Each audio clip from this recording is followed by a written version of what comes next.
कर जा बोलना काहे तू कहीं सोना अपना से दूर आगे करे जब पड़ गेलो हमारा अब से नूर रे जनुआ करो नहीं अब हमारा मौजा भूरा रे।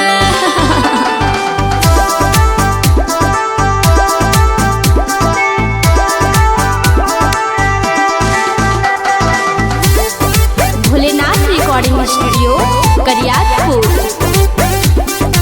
Music by Om Prakash.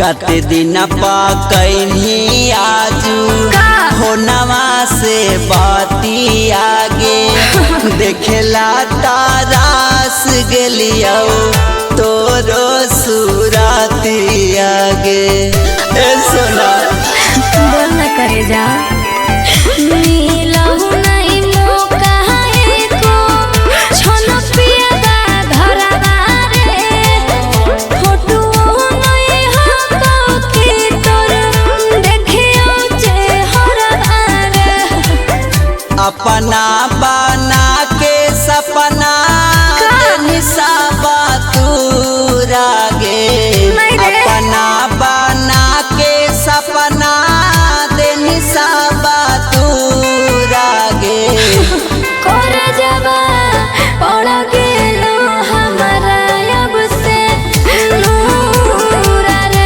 रे सोना कर नहीं अब हमारा मौजा भूरा रे।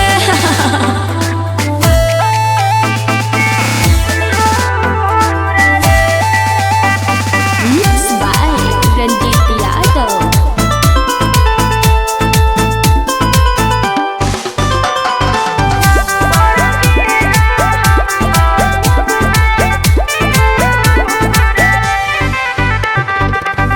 कैसे रहतौ सुगवा तोरा बिन सुगनी आगे तू ही तो हानि सोनवा दिलवा के रानी आगे